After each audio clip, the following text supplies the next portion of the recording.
Assalamualaikum warahmatullahi wabarakatuh. Selamat berjumpa dengan tutorial kimia bersama Orib.info.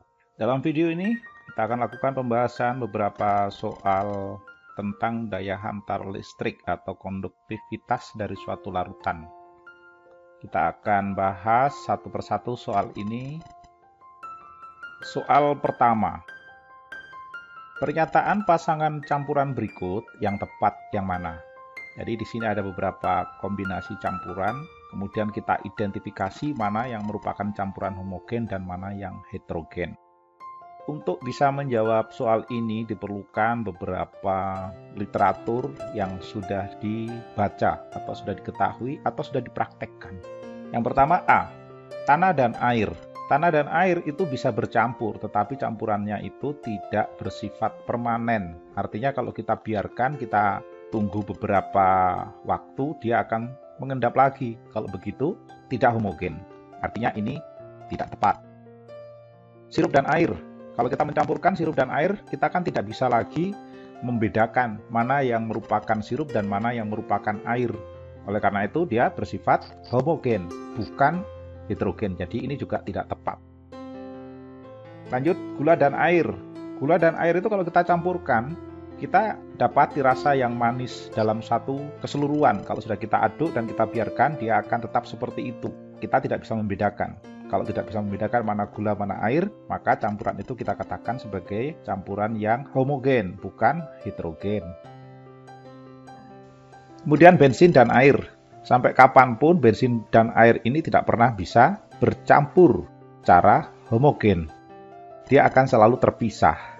Jadi benar yang ini bahwa bensin dan air itu campuran heterogen. Air dan garam kalau kita campurkan ini sama dengan kita mencampurkan gula dengan air. Dia sifatnya homogen. Jadi yang ini tidak tepat. Kalau begitu jawaban yang D lah yang benar.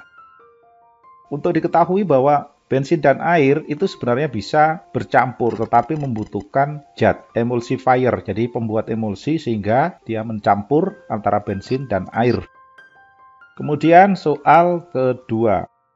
Hasil uji daya hantar listrik sampel larutan limbah didapati bahwa ternyata lampunya tidak menyala, tetapi terdapat sedikit gelembung gas. Maka larutan limbah ini termasuk jenis larutan yang mana?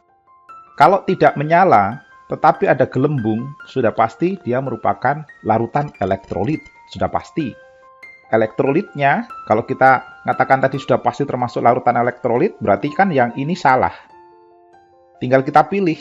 Kalau elektrolit kuat, biasanya lampu menyala. Kalau ini tidak menyala, berarti ini elektrolit lemah. Dan yang A dan E jelas salah. Seperti itu cara menganalisisnya. Lanjut soal nomor 3. Larutan garam dapur jika diuji dengan alat uji daya hantar listrik larutan akan menghasilkan pengamatan yang kurang lebih sama dengan apa? Kita tahu garam dapur itu larutan elektrolit kuat. Berarti kita akan cari di antara pilihan yang tersedia yang merupakan larutan elektrolit kuat. Yang kalau kita uji, dia akan membuat lampu menyala terang. Bahkan ada gelembung kadang-kadang. Tapi gelembung ini tidak selalu ada ya. Kalaupun ada di salah satu elektroda, tidak masalah. Yang penting dia menyala terang. Kalau kita cek air cuka. Air cuka itu termasuk elektrolit lemah karena tidak terurai secara total. Berarti bukan A jawabannya. Gini bukan. Kemudian gula. Gula itu larutan non-elektrolit. Dia melarut tetapi tidak dapat terionkan. Berarti ini bukan juga. Air aki. Air aki yang dimaksud di sini ini adalah air aki yang sudah ada di dalam akinya. Bukan air aki yang ditambahkan yang baru. Kalau air aki yang ditambahkan yang baru, itu termasuk larutan non-elektrolit. Dia air murni, hasil destilasi. Jadi kalau yang dimaksud adalah air aki di dalam akinya, maka benar jawaban yang C ini sesuai dengan yang diminta dalam soal. Pupuk urea itu non-elektrolitnya. Minyak goreng apalagi? Sifatnya non-polar. Kalau non-polar berarti dia merupakan larutan non-elektrolit. Lanjut soal nomor 4. Pasangan larutan yang merupakan elektrolit kuat dan non-elektrolit. Secara berturut-turut yang tepat yang mana? Berarti yang bagian awal, yang depan, itu harus elektrolit kuat dan yang di belakang harus non-elektrolit. Kalau kita analisis, PbCl2 ini garam, ini termasuk elektrolit kuat. NaOH termasuk basa, dan basanya basa kuat, berarti elektrolit kuat. Yang kita cari adalah pasangan elektrolit kuat dan non-elektrolit. Jadi yang ini tadi kombinasinya adalah EK, EK. Elektrolit kuat, elektrolit kuat. Asam sulfat itu elektrolit kuat, termasuk asam kuat. FeOH 2 kali ini basa, tetapi basa lemah. Kalau dia basa lemah, berarti elektrolitnya adalah elektrolit lemah. Lanjut, yang C, CaOH 2 kali. CaOH 2 kali itu basa kuat. Kalau basa kuat, ini adalah elektrolit kuat. C2H5OH ini adalah etanol atau alkohol yang umum digunakan. Kalau dia dilarutkan di dalam air, dia tidak bisa menghantarkan arus listrik. Oleh karena itu, dia termasuk non-elektrolit. Kemudian, kalau kita lanjutkan, HNO3, ini asam kuat, berarti ini elektrolit kuat. HCOOH, ini asam metanoat, mirip dengan yang di bawahnya ini, asam metanoat. Ini termasuk elektrolit lemah, dia terurai sebagian. Yang ini juga sama ya, ini elektrolit lemah. HCl asam kuat, elektrolit kuat. Jadi, di antara alternatif yang ada, yang sesuai dengan permintaan dalam soal, jawaban yang C lah yang tepat. Lanjut, soal nomor 5. Manakah pasangan yang tepat untuk larutan? Ini kalau konsentrasinya dianggap sama ya. Dan hasil uji alat uji daya antar listrik. Jadi di dalam soal ini boleh lebih dari satu jawabannya. Kita analisis, KOH lampu nyala redup. KOH basa kuat. Kalau begitu, lampunya akan menyala terang. Berarti di sini tidak tepat. KCl itu garam. Garam yang terdiri dari ion kalium dan klor. Kalau kita lakukan uji, pasti ada gelembungnya. Dan sudah pasti lampu akan menyala terang. Karena elektrolit kuat. Jadi ini tidak tepat. HCOOH, ini asam metanoat. Lampu menyala redup. Sudah pasti karena dia asam lemah. Kalau asam lemah, biasanya lampu menyala redup dan mungkin ada sedikit gelembung atau ada gelembung. Tetapi nyalanya tidak terang. Jadi ini oke. Kemudian yang D. D ini alkohol ya. Lampu nyala terang. Berarti ini kan menganggap bahwa alkohol itu elektrolit kuat. Faktanya alkohol itu non-elektrolit. Jadi yang ini salah. Kemudian yang terakhir, E, asam nitrat. Asam nitrat itu asam kuat. Asam kuat termasuk elektrolit kuat. Kalau elektrolit kuat harus ada lampu nyala terang. Walaupun tidak dituliskan di sini ada tulisan ada banyak gelembung gas. Memang HNO3 itu kalau dilakukan uji daya antar listrik dia akan menghasilkan gelembung yang banyak. Artinya ini benar. Walaupun tulisan lampu menyala tidak dituliskan ya. Jadi alternatif yang mungkin adalah C dan E. Tetapi kalau mau tidak ragu, pilih saja C. Lanjut nomor 6. Ini kalkulasi terkait dengan derajat ionisasi ya. Sebanyak 5 mol senyawa garam amonium klorida. Amonium klorida itu kalau kita tuliskan rumus kimianya NH4Cl. NH4Cl. Dilarutkan dalam air. Pada keadaan setimbang diperoleh ion positif dan ion negatif. Sudah pasti itu. Dan kita tahu ini adalah jenis garam. Kalau jenis garam biasanya dia akan terjadi penguraian, terionkan, akan mengalami disosiasi. NH4Cl ini kalau terdisosiasi mengalami kesetimbangan, kalau kita tuliskan seperti ini. Nah sekarang kalau derajat ionisasinya sebesar 20%. 20% dari 5 mol itu kan sama dengan kalau kita hitung 20% dari 5 mol. 20% sendiri ini kan sama dengan 20 per 100 atau 0,2. Berarti ini kita hasilkan hitungan 1 mol. Itu kalau NH4Cl-nya terurai 20%, dia akan menghasilkan atau yang terionkan 1 mol. Setelah diionkan, NH4Cl terurai menjadi NH4+ dan Cl-. Kalau begitu, di dalamnya jumlah mol dari ion positif sama dengan jumlah mol yang terurai atau terionkan. Jadi jawaban yang tepat adalah yang D. Nomor 7.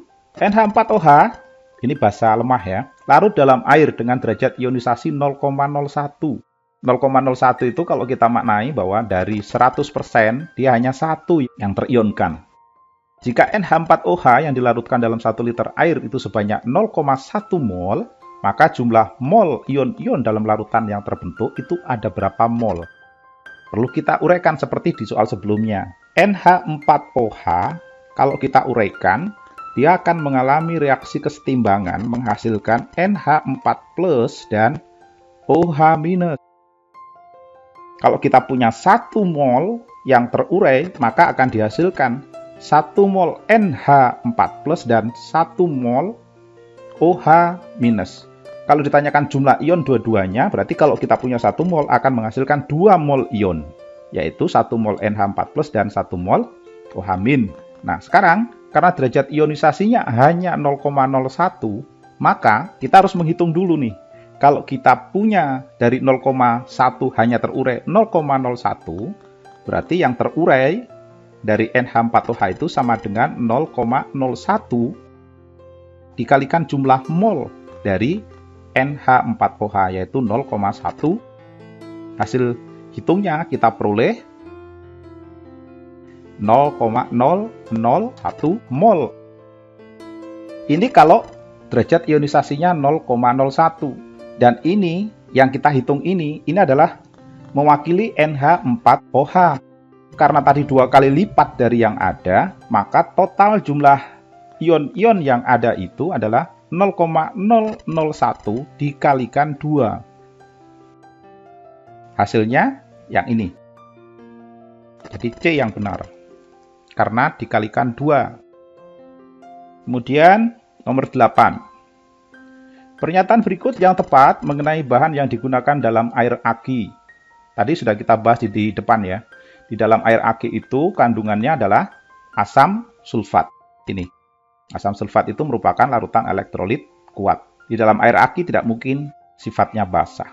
Dan dia bisa mengalami ionisasi. Ini salah, ini salah.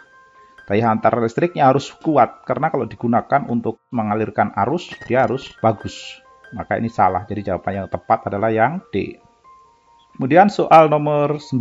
Senyawa HCl yang dilarutkan dalam benzena itu tidak dapat mengantarkan arus listrik. Alasannya apa? HCl kalau dilarutkan dalam air karena dia larutan asam kuat, dia akan menghantarkan arus listrik dengan baik. Karena dia termasuk elektrolit kuat kalau di dalam air. Karena HCl itu sifatnya polar, air juga polar. Polar akan larut bagus di dalam larutan yang polar. Sementara kita tahu benzen, ini larutan sifatnya non-polar. Jadi, yang ini adalah larutan polar, kovalen polar. Yang ini zat atau larutan yang sifatnya non-polar. Tidak akan bisa larut. Yang membuat dia tidak bisa mengantarkan listrik, bukan karena HCl itu zat non-elektrolit, bukan. HCl tidak terionisasi dalam benzen. Nah, ini benar. HCl terurai menjadi, kalau terurai berarti dia bisa mengantarkan arus listrik. Berarti ini salah juga. HCl membentuk endapan dalam benzen, nggak ada urusan dengan pembentukan endapan. Benzen tidak dapat mengantarkan arus listrik. Ini benar, tapi terkait dengan HCl menjadi salah pernyataan yang di sini. Alasan yang ini yang salah. Tapi benar ya bahwa benzen tidak mengantarkan arus listrik. Tapi kalau urusannya dengan mengantarkan arus listrik HCl, ini menjadi tidak tepat. Yang B yang tepat. Kemudian soal nomor 10. Larutan gula tidak memberi nyala lampu ketika diuji dengan alat uji daya hantar listrik larutan. Pernyataan yang benar terkait fakta tersebut yang mana? Kita tahu ya, gula itu merupakan larutan non-elektrolit. Walaupun dia dilarutkan dalam air kemudian bisa larut, homogen, tetapi di dalamnya tidak terjadi ionisasi. Senyawa atau molekul gula tidak bisa mengalami ionisasi. Jadi pernyataan A ini jelas salah karena dia tidak bisa mengalami ionisasi. Gula tidak larut dalam air, ini salah juga karena faktanya gula itu larut dalam air tapi tidak bisa mengalami ionisasi. Gula menghambat ionisasi air. Air tidak bisa terionisasi karena adanya gula. Gula mengalami hidrolisis. Hidrolisis itu bereaksi dengan air, faktanya tidak. Yang E, gula larut dalam air, betul, yang ini oke, tetapi tidak terionisasi. Ini sesuai dengan pernyataan yang dijelaskan barusan. Jadi alternatif E lah yang benar. Oke, sampai di sini dulu. Hanya ada 10 nomor yang kita bahas pada video ini. Sampai jumpa pada pembahasan soal lainnya. Wassalamualaikum warahmatullahi wabarakatuh.